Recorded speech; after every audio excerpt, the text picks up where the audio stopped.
하나님께서 아브라함을 부르셨습니다. 그래서 하나님이 아브라함을 부르실 때 이스라엘의 역사가 시작되었다고 이렇게들 봅니다. 물론 그렇게 볼 수 있죠. 그래서 민족으로 이스라엘은 출애굽을 한 다음에 이제 이스라엘이라고 하는 네이션이, 민족이 이렇게 생기게 되어지는 것으로 보여지죠. 그래서 첫 출발이 출애굽부터다 이렇게 볼 수가 있기는 하지만, 그러나 성경을 보면 하나님이 아브라함을 부르셨을 때 이미 한 민족으로 부르시는 그런 부르심이었다고 하는 것이죠. 근데 더 정확히 보면 하나님께서 아브라함을 부르신 것은 이스라엘을 혈통적인 어떤 민족의 시작이 아니라 세상을 구원하시기 위한 그런 하나님의 구원의 역사이셨다라고 하는 거예요. 그것이 더 중요한 것입니다.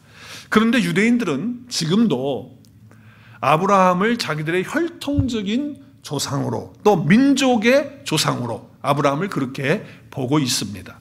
그러나 하나님이 아브라함을 부르신 것은 이스라엘의 민족만을 위한 것이 아니고 어떤 혈통적인 브로드라인을 따라서 백성이 되는 것, 그것보다 더 중요한 것은 이스라엘의 어떤 민족적인 그런 한계에 잡히지 말아야 되는 것이고, 또 우리가 하나님을 제한하는 그런 일이 없도록 하기 위해서 창조주이신 하나님께서 아브라함을 부르셔서 하나님의 온 세상을 향한 구원의 역사가 그때부터 본격적으로 시작하고 있다고 하는 것이죠. 이것이 더 중요한 사실이라는 거예요. 어느 민족이든지 간에, 민족이든지 간에, 또 어떤 말을 하든지 간에 하나님이 아브라함에게 언약을 주실 때는 그 하나님의 계획이 그 가운데 있었던 거예요. 그 계획이 뭐냐면 이스라엘 백성들을 통해서 구원받도록 하는 것이 아니고 예수 그리스도를 통해서 구원받도록 하시는 것이 이미 아브라함에게 하나님의 언약을 주실 때부터 시작되었다고 하는 거죠. 사도 바울은 이 사실을 오늘 우리가 말씀을 통해서 본 바와 같이 성령께서 그에게 깨달음을 주신 거예요.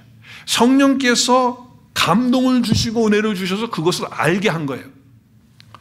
아브라함 때부터 이스라엘 민족이 시작된 것이 아니라 온 세상을 구원하시는 역사가 그때부터 이미 본격적으로 시작되었다라고 하는, 첫 출발이 되었다고 하는 것을 알게 됐다라고 하는 것이죠.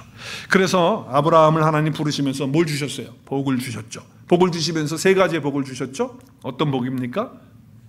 새로운 땅, 네가 알지 못하는 새로운 땅을 내가 주겠다. 또 큰 돈, 집, 민족을 주겠다. 그리고 복의 근원이 되도록, 복이 되도록 그렇게 하겠다. 그래서 네가 가는 곳마다 네가 복이기 때문에 복을 줄 수 있는, 그 샬롬을 줄 수 있는, 평안을 줄 수 있는 그런 자가 될 것에 대한 약속을 주셨다라고 하는 것이죠. 그런데 그것이 이스라엘에게만 주어지는 것이 아니고 하나님이 궁극적으로 정말 그 밑바닥에 주시길 원하셨던 것은 예수 그리스도라는 거예요. 그래서 예수 그리스도 안에, 그 언약 안에 이미 아브라함의 혈통을 따른 그런 자손이 아니라 하나님께서 아브라함과 언약을 하시면서 그 자손이신 예수 그리스도를 통해서 구원하실 것을 그때부터 보여주셨다라고 하는 것이죠. 자, 그래서 우리는 혈통적으로 아브라함의 후손이 아니에요. 우리 모두는 다, 그죠? 그러나 우리는 아브라함의 언약을 따라서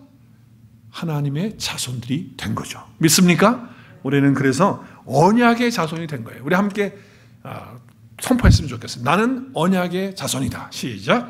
나는 언약의 자손이다. 그러니까 은혜를 통해서 예수 그리스도를 믿음으로 하나님의 자녀가 되면서 아브라함의 언약의 자손이 바로 제가 되는 거예요. 여러분이 된 거예요.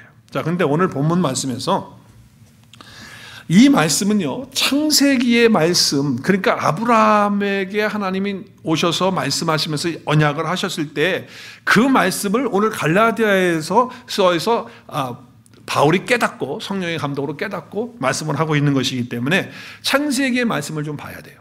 자, 창세기의 말씀을 좀 보겠어요. 창세기 말씀을 보면 뭐라고 말씀하죠? 창세기 말씀에 보면 아브라함에게 뭐라고 말씀하시냐면 자손에게 주리라 이렇게 말씀을 했어요.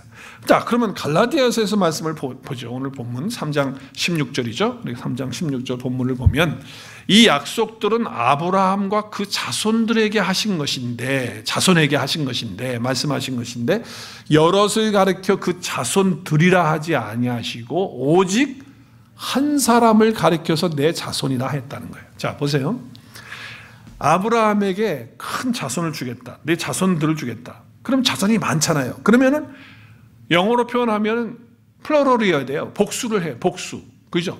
그런데 단수를 쓰고 있어요. 싱글러를 쓰고 있다고. 그냥 자손이라고 말해요. 자손.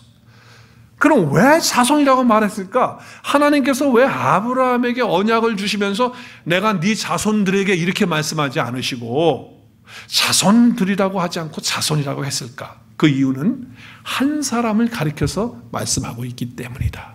근데 그 한 사람이 누구다? 바로 예수 그리스도라는 거예요. 그러니까 이미 이 말씀은 어디에 기록이 되어 있다고요?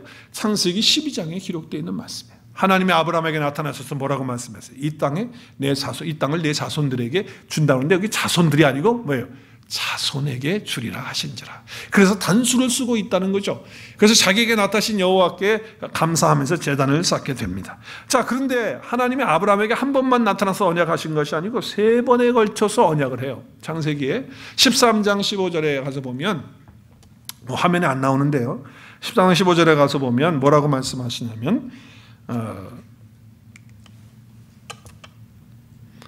15절에 보면 내 자손에게 주리라고 하는 말씀을 똑같이 동일하게 하고 있어요. 그리고 24장에 가서도 말씀해 보면 내 씨에게 주리라 이렇게 말씀을 하고 있습니다. 자, 그렇기 때문에 여기 지금 말씀을 보면 이 원어 성경을 보면 히브리어를 보면 여기에 지금 이 씨가 창세기 24장에 이 씨가 단수로 되어져 있잖아요. 그래서 이 자손이라고 하는 것이 히브리어로 제라라고 하는 단어를 쓰는데 제라가 다 복수가 아니고 단수예요. 그래서 씨, 영어로는 seed라고 그랬죠. seed. 그리고 offspring이라고 이렇게 말하고 있죠. 그래서 자손들이 아니고 자손이라고 그렇게 말하고 있다라고 하는 거예요. 그러니까 이 모든 것들이 다 아브라함에게 언약을 하나님이 주셨을 때 그 언약은 곧 누구에게 주신 거냐면 예수 그리스도에게 주신 것이라는 거예요. 예수 그리스도에게. 그러니까 하나님의 언약은 누구 안에 다 들어있는 겁니까? 예수 그리스도 안에 다 들어져 있다라고 하는 것이죠. 그래서 그리스도 한 분이신 그분에게 이 언약이 다 들어있다라고 하는 거예요. 그러니까 하나님께서 아브라함에게 언약을 주신 것은 이스라엘 백성들에게 다 그 언약이 간 것이 아니고 누구에게 그 언약이 가 있느냐면 예수 그리스도에게 가 있다라고 하는 거예요. 그러니까 그리스도에게 집중이 되어 있는 거예요. 그 모든 언약이, 약속이 다 그리스도에게 집중되어 있어요. 자, 그렇다고 한다면 우리가 예수님을 주님으로 믿고 고백하고 영접해서 주님과 내가 연합돼서 하나 되어지는 그런 사건이 되어지는 모든 사람들에게는 아브라함의 그 주신 그 언약 안에 다 들어가게 되는, 그 안에 다 포함되어지는 그런 역사가 있게 되는 거죠. 그러니까 한 사람이신 예수 그리스도에게 다 있기 때문에, 그 언약 안에 들어있기 때문에 우리가 예수님 믿고 그리고 살게 되면 예수 그리스도의 그 언약 안에, 하나님이 베푸신 그 아브라함에게 주신 그 언약 안에 우리가 다 들어가 있게 된 것이라는 거예요.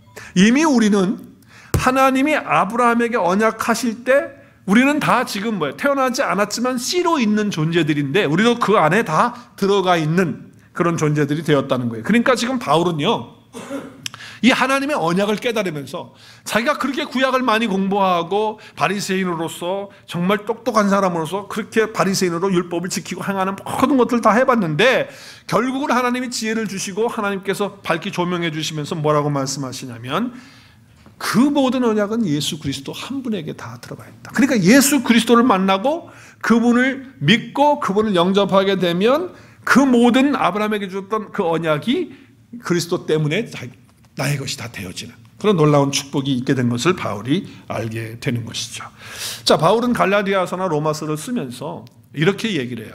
우리가 율법으로 구원받는 것이 아니고 믿음으로, 하나님의 은혜로, 복음으로, 은혜로 우리가 언약으로 구원을 받는 것이다. 이렇게 이야기를 하는 거예요. 다시 말씀드리면 복음은 언약으로 주어졌고 그리고 언약으로 이루어진 것이 바로 복음이다라고 하는 것을 말씀하고 있는 거죠. 그래서 복음은 어디에 세워진 거냐? 언약 위에 세워진 거예요. 그 근거를 확실하게 해주고 있는 사람이 바로 아브라함이다. 이렇게 이야기를 하는 것이죠. 그래서 복음은 아브라함 때부터 시작되는 것이에요. 물론 그 전에도 시작이 되었지만 본격적으로 아브라함 때부터 시작된 거예요. 아브라함이 바로 언약으로 시작된 사람이다. 그래서 바울이 말하는 것은 우리가 구원받는 것은 복음이지 율법이 아니다. 그것을 얘기하면서 특별히 구원은 율법을 통할 필요가 없이 복음으로 된다라고 말하면서 그 논증을 얘기하면서 이렇게 얘기하는 거예요. 율법이 언제부터 있었느냐? 언약이 언제부터 있었느냐? 자, 하나님이 아브라함에게 언약을 주실 때는 율법이 오기 전 430년 전에 이미 하나님이 한 자손 예수 그리스도에게 언약을 다 주셨다는 거예요. 이미. 그리고 430년 후에 모세를 통해서 너희가 율법을 받았다는 거예요. 그 말씀이 오늘 지금 갈라디아서의 말씀이에요. 자, 17절 말씀에 보면 이 말의 뜻은 이렇습니다. 쉬운 성경으로 보는 거예요. 하나님께서 아브라함과 맺으신 언약을 그보다 몇 년이요? 430년 뒤에 나온 율법이 있는데 그 율법이 없앨 수가 없다. 그런 얘기를 하는 거예요. 자, 하나님의 언약의 말씀이 먼저 주어졌는데 율법을 통해서 그 언약을 다시 지을 수가 없다는 거예요. 율법이 없앨 수가 없는 그런 언약이라고 하는 거죠. 그러니까 우리는 언약을 통해서 복음을 통해서 은혜를 통해서 하나님의 자녀가 되고 구원을 얻게 되는 것이지 율법을 통해서 얻어지는 것이 아니라는 거예요. 그래서 그 뒤에 자 보세요. 아브라함이 구원을 받는 것은 이미 하나님의 언약 율법이 오기 전 430년 전에 이미 아브라함은 구원받은 하나님의 사람이 되는 거예요. 그렇죠? 그런데 율법이 나중에 나왔어요. 그렇기 때문에 율법이 언약을 없앨 수 없는, 율법은 파워가 없는 거예요. 하나님의 언약이 더 강하다는 것을 말씀하는 거죠. 그러면 왜 율법을 주셨느냐는 거예요. 왜? 아니 그러면 언약을 통해서 구원받게 되는 것이라고 한다면 그러면 뭐 한다고 율법을 주시냔 말이죠. 그래서 바울은 거기에 대해서 질문을 하는 거예요. 만일 유업이 율법에서 난 것이면 그것은 더 이상 약속에서 난 것이 아닙니다. 하나님께서는 은혜로 약속을 통해 아브라함에게 유업을 주셨다라고 이렇게 말씀하고 있다라고 하는 것이죠. 자, 그렇기 때문에 여러분 보세요. 우리가 복음으로 산다, 또 하나님의 은혜로 산다라고 말할 때 우리는 언약적 삶을 사는 거예요. 율법적 삶을 사는 게 아니에요. 자, 그런데 보세요. 여기 유업이라고 하는 것이 뭐냐면 하나님의 나라예요. 유업이라는 게 뭐예요? 물론 인헤리터스니까 자기에게 주어지는 어떤 상속 뭐 그런 것이 될 수 있겠지만 여기에서 지금 갈라디아서 말하고 있는 것은 영원한 생명이고 영원한 나라이고 하나님께서 우리에게 주시는 축복이에요. 그 유업이 율법을 통해서 난 것이라고 한다면 더 이상 그 약속이 필요가 없잖아요. 율법을 통해서 났는데. 그런데 하나님께서 은혜로 약속을 주신 그것을 통해서 아브라함에게 유업을 주셨다라고 하는 것은 결국 우리에게 언약은 복음이기 때문에 은혜이기 때문에 그 안에는 생명이 있는 거예요. 율법에는 생명이 없어요. 그렇기 때문에 뭐예요? 영원한 생명을 얻는 것, 구원을 얻는 것, 하나님의 언약을 얻는 것은 율법을 통해서 얻을 수가 없다는 거예요. 믿음을 통해서 은혜를 통해서 언약을 통해서 주어진 것이라는 거죠. 그래서 율법에 의한 구원이 아니고 복음에 의한 구원을 받는 것을 말하는 거예요. 자, 그런데 왜 율법을 주셨느냐? 왜? 그것이 오늘 19절, 20절의 말씀이에요. 그렇다면 율법은 무엇을 위해서 있는 겁니까? 왜 하나님이 율법을 주신 것일까요? 율법을 사람에게 주신 것은 설명을 하고 있어요. 어떻게 설명하죠? 하나님께서 약속하신 아브라함의 특별한 자손이 오실 때까지. 그 특별한 자손이 누구예요? 예수 그리스도가 오시기 전까지 뭐가 필요했던 거예요? 율법이 필요했어요. 왜 율법이 필요했을까요? 죄가 무엇인지 밝히기 위해서. 그러니까 율법이 와야 죄가 죄인 줄 아는 거예요. 율법이 와야 내가 죄와 사망 가운데 있는 것을 깨닫게 되는 거예요. 그래서 그리스도 앞으로 인도하는 거예요. 몽학 선생처럼 그런 역할을 해주는 것이 율법이에요. 그렇죠?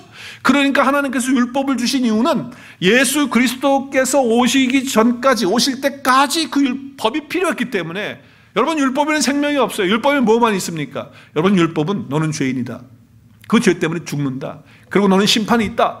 그것이 율법이에요. 율법에는 생명이 없고 죽이는 거예요. 심판받게 하는 거예요. 그것을 깨닫게 해주는 것이 율법이란 말이죠.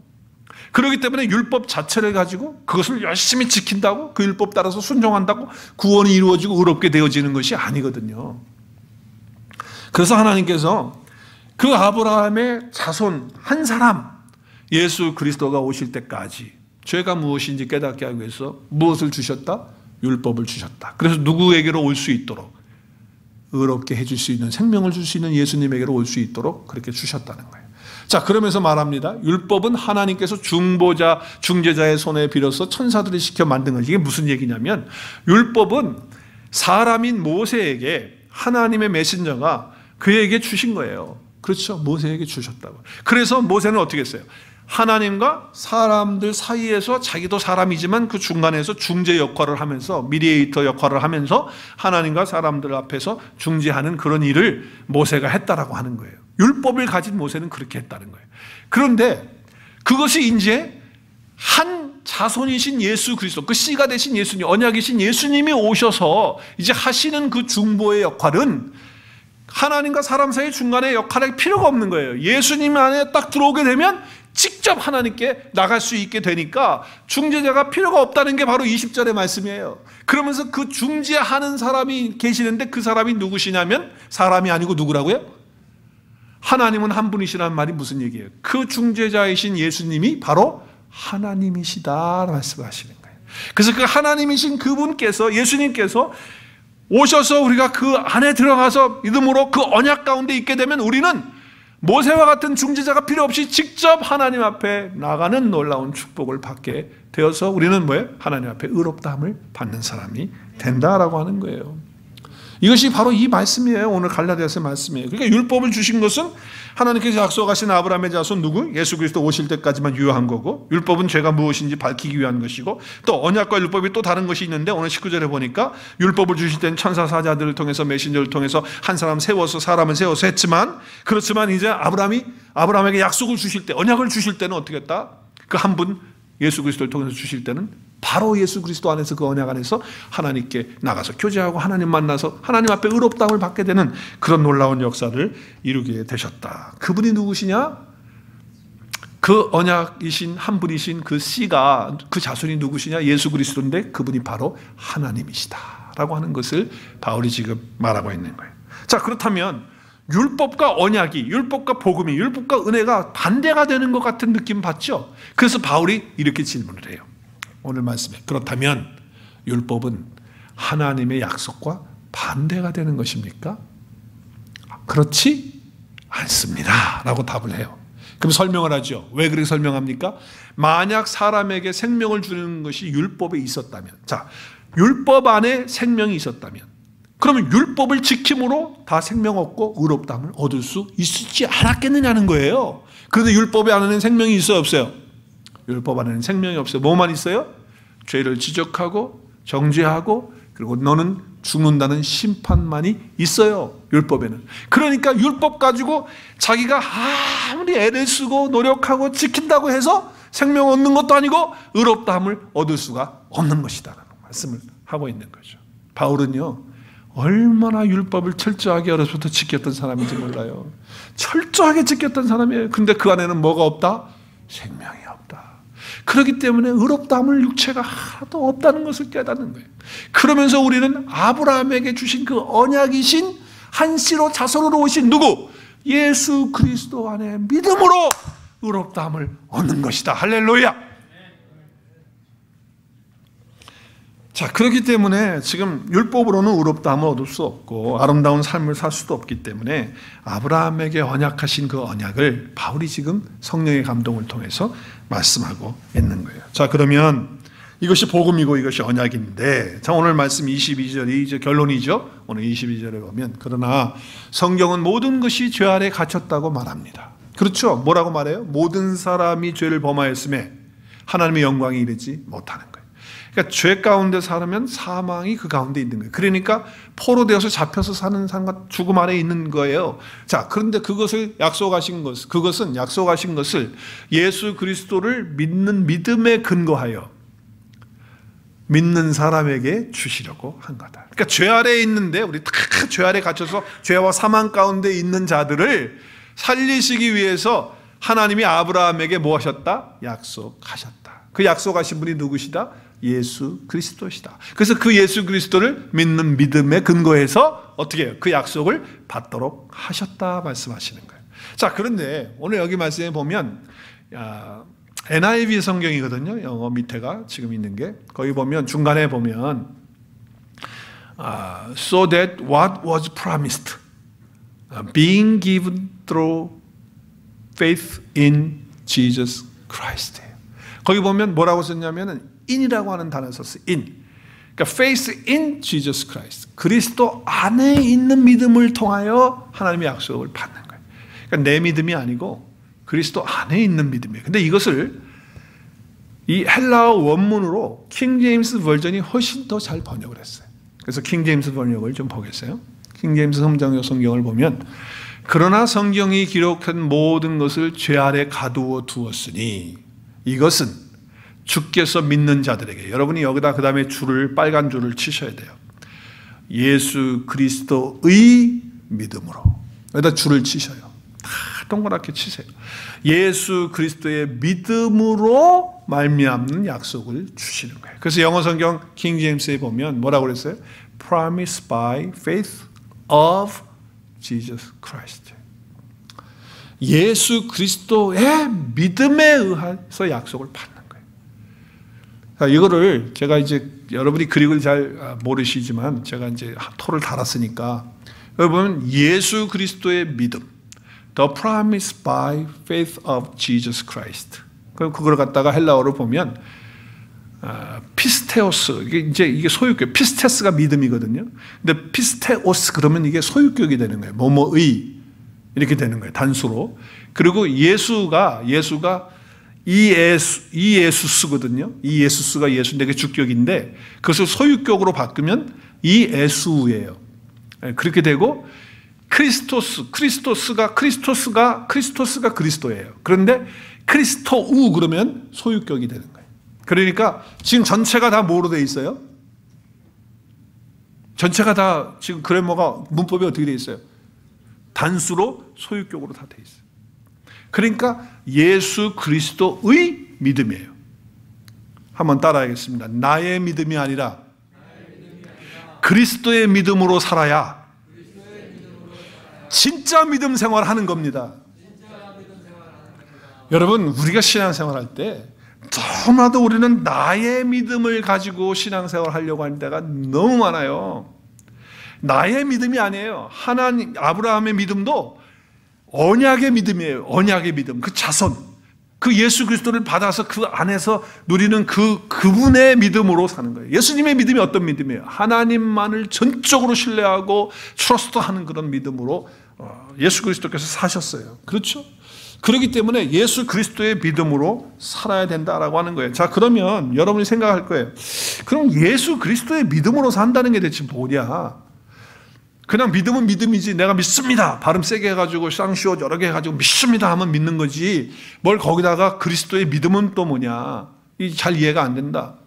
뭐 그리스도 안에 있는 믿음은 뭐냐, 그럼 믿음은 믿음이지 다 같은 믿음 아니냐 이 생각할 수 있겠어요. 근데 여러분, 예수 그리스도의 믿음은 내 믿음이 아니라 그리스도 안에 있는 그런 믿음인데, 그리스도의 믿음은 하나님이 아브라함에게 약속하신 한 자손의 한 씨 언약을 통해서 아브라함의 복, 그 유업을 내가 받는 그 믿음이거든요. 그런데 그 믿음은 나로부터 시작하는 믿음이 아니에요. 예수님으로부터 시작하는 믿음이 돼야 된다. 여러분, 이게 정말 사도 바울이 이 성령의 감동을 통해서 이거 지금 인사이트를 받은, 이 통찰력을 받은 거예요. 그럼 한번 이제 제가 좀 나눠볼게요. 여러분, 내게로부터 시작되는 믿음이 아니라 예수님으로부터 시작되는 믿음을 가져야 되는데, 좀 더 쉬운 말로 말하면 확실한 보장, 확실한 개런티가 되는 그것이 있어야 된다는 거예요. 근데 그것이 누구냐? 바로 예수님이라는 거예요. 확실한 개런티가 되는 거라는. 여러분 개런티 좋아하잖아요. 개런티, 워런티, 개런티 다 좋아하시는데, 하나님과 나 사이의 그 관계를 개런티해주는, 보장해주시는 분이 누구예요? 예수님이라는 거예요. 하나님하고 나의 관계를 확실하게 해주고 개런티해주는 분이 예수 그리스도시라는 거예요. 그렇기 때문에 절대 흔들 수 없는 확신을 보증해주는 분이 예수님이시기 때문에, 이 사실을 발견하고 느끼는 사람하고 이것을 발견하고 깨닫지 못하고 느끼지 못하는 사람하고는 신앙생활에 천지 차이가 나는 거예요. 하늘과 땅 차이예요. 여러분, 내가 보장받는다는 건 엄청난 거예요. 많은 사람들이요, 그 개런티를 받는 거에 대해서 많은 생각을 하거든요. 그래서 근데 사실은 자격도 없는 사람이 개런티를 한다고 그래요. 여러분, 그 자동차를 살 때도 보면, 우리 교회 성도님도 한번 그랬는데 10 years, 10년 동안 워런티, 또 10만 마일 워런티 해준다고 그래요. 그래가지고서 이제 거기에 사람들이 차를 많이 샀잖아요.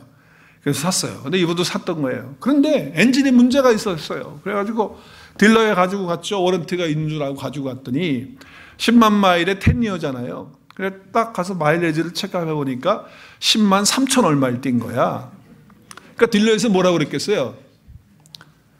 3천 마일 넘어서 된다 안 된다? 워런티 해줄 수 없다는 거예요. 그래서 10년이 안 됐는데 그랬더니 10년 안 된 거하고 관계없이 10만 마일이 넘었기 때문에 워런티 없다. 그래서 그분이 화가 났어. 워런티 못 받았어요. 그래서 정비소에다가 차를 그냥 싼 가격에 그냥 넘겨버리고 다른 차를 사면서 다시는 그 차 안 산다 이제 이러고 좀 업셋이 됐다고요. 여러분, 우리가 그런 자동차에 대해서 워런티 못 받는 건 내가 좀 몇천 불 손해보고 마음 아프고 뭐 그럴 수는 있어요. 그런데 여러분, 인생에서 이런 일이 벌어진다면, 내 삶에서 이런 일이 벌어진다면 얼마나 비극이겠느냐.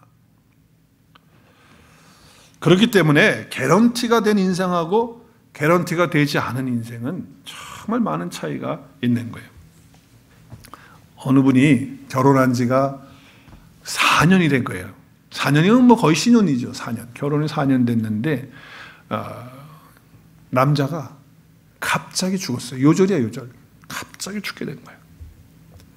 자, 부인 나이가 27, 남편이 31인데 31살에 죽었어요.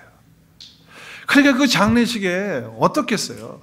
그 부인이 말이죠, 막 통곡을 하면서 땅을 치면서 오해를 하면서 우는 거예요. 그래서 울면서 뭐라고 그러겠어요?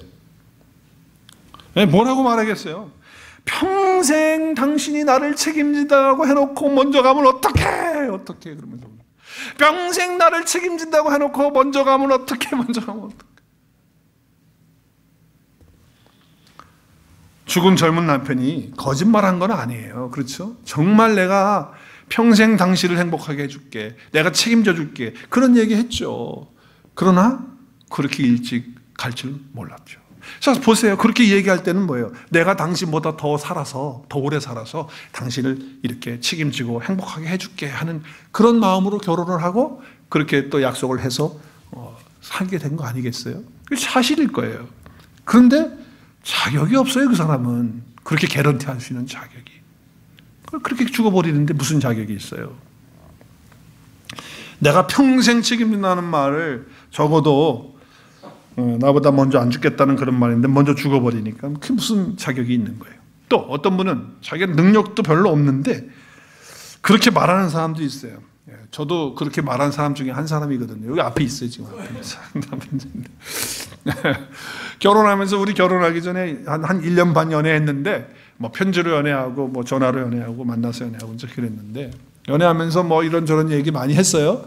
그럴 때마다 내가 그랬어요. 해주겠다고. 걱정하지 말라고.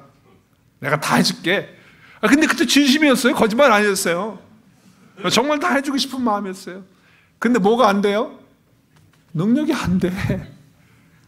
그래서 못 해줬어. 그러니까 부부싸움 하면 가끔씩 튀어나와. 당신이 나 뭐 이거 해준다고 그러지 않았어. 튀어나온다고. 근데 나는 그런 능력이 안 되는 사람이 개런티를 해주려고 그렇게 말을 했으니 그게 얼마나 부끄러워요. 물론 해준 것도 있어요.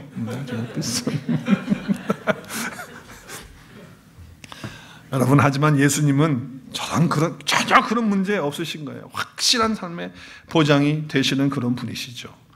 여러분, 우리가 어떤 물건을 살 때도 마찬가지 아니에요? 한번 생각해 보세요.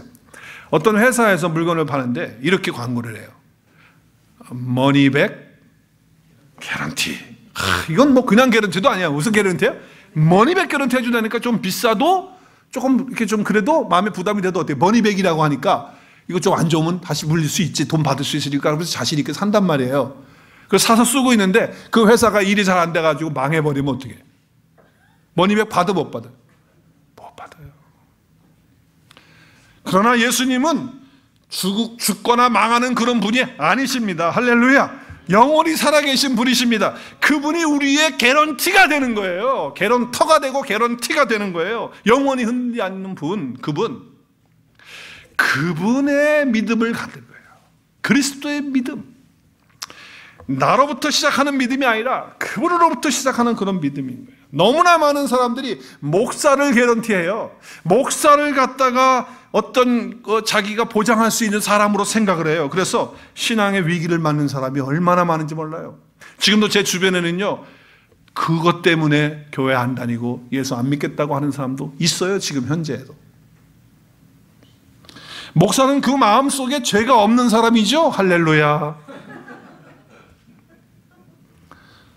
여러분, 그 목사를 신앙의 마음의 어떤 나의 마음의 보장, 나의 어떤 영원한 개런티, 그렇게 삼으면요, 그 세상 신앙의 모든 것들, 하나님과 나 사이의 모든 것들을 그 목사가 다 연결해주고 다 해줄 것처럼 생각했다가 정말 그 목사 속에서 상상할 수 없는 것들이 막 튀어나와가지고 말이죠, 그 죄가 튀어나와가지고 그 속에서 미움이 나오고 이기심 나오고 탐심 나오고 더러운 거 나오고 뭐 정말 말로 할 수 없는 생각도 못했던 그런 것들이 목사 속에서 나올 때 하나님과 함께 그 목사와 함께 다 잃어버리는 거예요. 다 잃어버리는 거예요. 목사가 개런티가 될 수 없어요, 여러분. 예수 그리스도만이 우리의 개런티가 되는 줄로 믿으시길 바랍니다. 그게 그리스도의 믿음이에요. 그게 그리스도의 믿음. 우리는 너무나도 많은 그런 삶 속에서 그렇게 허덕인단 말이에요. 그것 때문에. 그러니까 우리의 신앙이, 나의 믿음의 신앙이 자꾸 되니까 흔들리는 거예요. 아무리 목사가 말이죠, 타락하라고 나가도요, 예수 그리스도의 믿음 가진 사람은 까딱도 안 하는 거예요. 할렐루야. 여러분, 예수 그리스도 안에서 예수 그리스도의 믿음을 갖는 사람은요, 이런 거예요. 변화가 일어나는 거예요.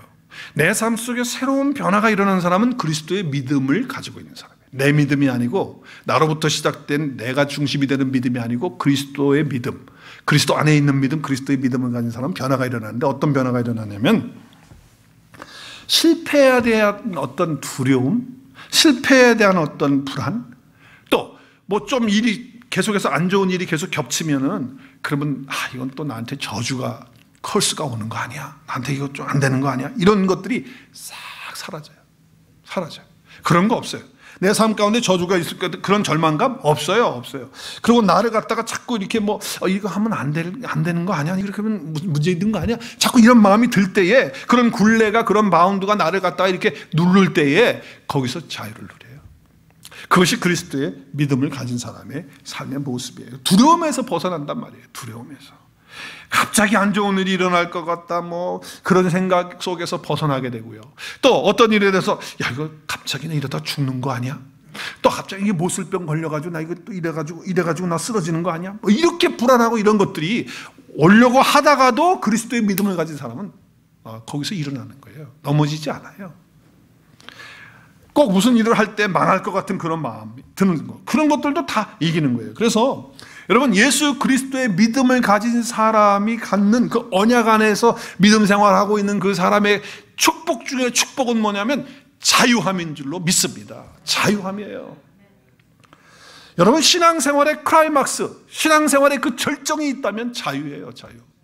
예수님이 뭐라고 말하죠? 진리를 알지니, 진리는 누구예요? 예수님 안에. 그 예수님 안에 있는 그 믿음을 갖는 게 진리인데, 그 진리 안에 있으면 뭐가 와요? 자유함이 오는 거예요. 정말 그 자유함은요, 말로 할 수 없는 자유함이에요. 그래서 여러분, 우리 찬송가 427장에 보면 내가 매일 기쁘게 순례길을 행하면 이렇게 시작이 돼요. 그러다가 4절인가 가서 보면 뭐라고? 나와 동행하시고, 누가? 주님이 나와 동행하시고 나와 함께 하시니, 그리고 내 모든 염려를 다 그분이 아시니 나는 숲에 뭐와 같이? 숲에 새와 같이 어떻게? 즐겁다는 거예요.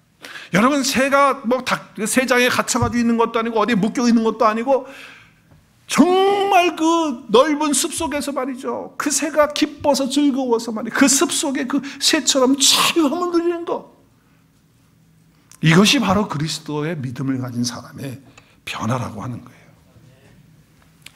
그러니까 그 사람을 더 이상 묶을 수가 없죠. 뭐가 그 사람을 묶을 수 있겠어요? 죄가 묶겠어요? 어떤 죄책감이 묶겠어요? 우울증이 묶겠어요? 그 사람을 갖다가 뭘 가지고 그 올가미를 매가지고 힘들게 하겠어요? 그런 자유를 가지고 있는 사람입니다. 여러분, 오늘 말씀드리면서 나는 내 믿음 가지고 신앙생활하나 그리스도의 믿음을 가지고 신앙생활하나, 여러분 삶의 모습을 보면 알아요. 나는 어떤 사람인가? 여러분, 진짜 믿음 생활하려면 그리스도의 믿음 갖고 신앙생활해야 될 줄로 믿습니다. 그렇게 해야 돼요. 여러분, 이건 또 뭐와 똑같으냐면 이거하고 똑같은 것 같아요. 어떤 스포츠 경기를 보는데 재방송을 보는 거 있잖아요. 이긴 경기야. 근데 그걸 다시 보는 거. 그런 느낌 같아. 자, 제가 그 2002년도에 한일 월드컵을 할 때 이태리하고 한국하고 8강전인가 했어요. 근데 그때 캘리포니아에 있을 때인데 내가 부목사인데 새벽기도 그때 내가 인도할 때였어요. 순서가. 근데 새벽기도가 5시 반인데 5시 반에 딱 시작을 하는 거예요. 그게. 그러니 새벽기도를 목사가 안 하고 인도 안 하고 오늘은 다 쉽니다. 월드컵 보세요. 그럴 수 없잖아요. 그래서 그냥 녹화를 해놓고 새벽기도 왔어요. 새벽기도 하는 건데 기도가 안 되는 거예요. 이거 빨리 가서 좀 봐야 되는데. 그래서 새벽기도 끝나고 날래게 결과를 본 거죠. 날래게. 결과를 보니까 한국이 2대1로 역전승. 뭐 안정환 헤이딩골로 뭐 어쩌고저쩌고 하면서. 그래서 나는 이게 어떻게 된 거야? 이게 연장 끝에 뭐 이런 일이 어떻게 일어났지? 야, 빨리 가서 봐야 되겠다. 그래가지고 집에 가서 그걸 봤어요. 볼 때 내가 미국전 1대1 할 때는요. 그때는 봤거든요. 낮에 하는 시간이어가지고. 근데 진짜 손에 땀 나더라고요. 막 한 골 먼저 안정환이 못 넣고 그 다음에 1대0으로 지는데 한 골 넣어야 되는데 막 어떻게 안절부절해요. 이게 뭐 그냥 축구를 보는 건지 내 마음이 막 퉁탕퉁탕해가지고 말이죠. 그랬는데 이건 이태리전을 딱 보는데 얼마나 여유가 있고 편안한 가운데서 보는지. 왜 그래요? 왜 그래요? 2대1로 이겨놓은 거야. 그거를 다시 여러분, 그리스도의 믿음을 가진 사람은 이렇게 신앙생활 하는 줄로 믿습니다. 여러분, 이렇게 신앙생활 하는 거예요. 이미 다 이겨놓은 현재이고 그리스도 안에 있는 그런 믿음을 가지고 사는 사람이 말이죠. 재방송 보듯이 생방송을 살아가는 거예요. 재방송 보듯이 실생활을 살아가는 거. 그게 그리스도의 믿음으로 사는 거다. 그러니까 그 안에 무슨 실패의 두려움이 있고 무슨 죽음에 대한 두려움이 있고 그러겠어요. 또 어떤 분들은 말이죠. 가만히 보면 너무 안타까운 거 보면 하나님한테는 그렇게 둔감해. 난 참 그렇게 둔감할 수가 없어. 그런데 뭐예요? 주일마다 양 목사가 여기서 이렇게 그냥 목청을 놀려가지고 설교를 하고 뭐 화면을 띄우고 그림을 띄우고 막 이렇게 손을 들면서 막 이렇게 하는 소리에 또 아침마다 전도사님 묵상하라고 막 본문 올리고 카톡 하고 내가 또 올리고 여러 성도들 올리는데 또 거기는 전혀 민감하지, 둔감해. 센시티브가 없어. 거기는 관심도. 그러다가 뭐예요? 조금 기분이 나쁘다든지 내 마음이 좀 우울하든지 아니면 불행이 올 것 같다든지 뭐 그러면 거기는 얼마나 민감한지 그냥 거기에 빠져가지고 헤어나지 못하는 거예요. 이건 다 뭐예요? 누구 믿음으로 지금 신앙생활하고 있어요? 누구 믿음으로? 내 믿음 갖고 하는 거예요. 그런 사람은 그렇게 나타나는 거예요. 그렇게. 예수 그리스도의 믿음을 가지고 사는 사람은 하나님께 대하여 그분의 말씀에 대해서 민감하게 살아가는 사람입니다. 할렐루야.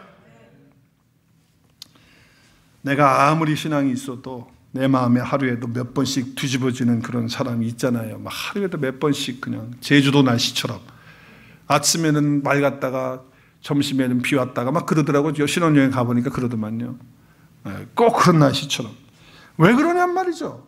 또 뭐 조금만 잘 되면 또 뭐 얼마나 또 이게 교만이 올라오는지 말이죠. 자기 잘난 척 하느라고 정신이 없고 조금만 저기 하면 우울해가지고 또 그냥 꼭 죽을 사람처럼 그러고 또 어떤 순간에는 분노가 속에서 올라와가지고 그냥 그 속을 다 뒤집어가지고 말이죠. 막 휘저어가지고 내면이 다 찢어질 정도로 분노가 터져버리는 그러한 일들을 일으키고 말이죠. 더러운 것들이 막 자기 삶에 지배해가지고 그런 더러운 생각들, 추한 생각들 그걸로 꽉 차가지고 자기 감정 하나를 다스리지 못하고 그 더러움 속에 그냥 헤매고 있는 그렇게 믿음 생활하다가 교회 나오고 뭐 못해서부터 지금까지 신앙생활하고 뭐 교회에서 타이틀 가지면 뭐하냐. 그게 무슨 믿음 생활이에요? 진짜 믿음 생활은 그렇게 하는 게 아니란 말이죠. 그것을 지금 바울이 얘기하고 있는 거예요.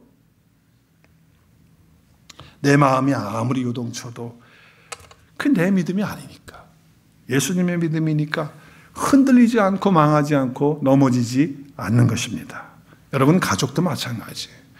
우리의 가족을 보장해 주는 분은 예수님이거든요. 그분 경험해야 돼요.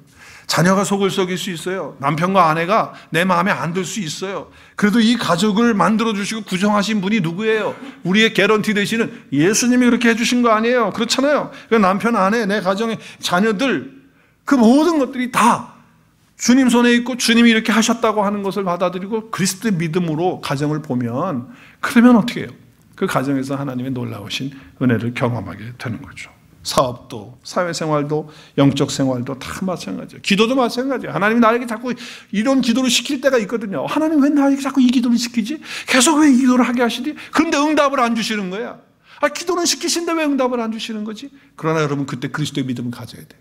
그게 뭐예요? 그것은 하나님께서 때가 되면 하나님의 소관으로 응답해 주신다. 개런티가 되시는 분이시기 때문에 반드시 개런티해 주실 것이라는 확신을 갖고 주님 앞에 나가는 거예요. 그 믿음이 필요한 거예요. 여러분, 진짜 믿음 생활 하시는 저와 여러분 될 수 있기를 바랍니다. 진짜 믿음 생활. 그게 어떤 믿음 생활이에요? 내 믿음이 아니고 그리스도의 믿음, 그리스도 안에 있는 믿음, 그 믿음 생활하는 거예요. 한번 따라하겠습니다. 모든 시선을 내게로부터 옮기는 것, 예수님에게로 옮기는 것, 네, 이것이 진짜 믿음의 생활입니다. 이것이 진짜 믿음의 생활이에요. 여러분, 오늘 기도하시면서 나를 바라보면서 믿음 생활하는, 내 믿음 갖고 믿음 생활하려고 했던 거 이제 다 정리하고, 오늘 이 시간부터 그리스도 안에 있는 믿음, 그리스도의 그 믿음으로 정말 자유 누리고 평안 누리고 주님께서 주시는 말로 할 수 없는 그런 은혜 가운데서 진짜 신앙생활 하시는 저와 여러분 모두가 되실 수 있기를 주님의 이름으로 축복합니다.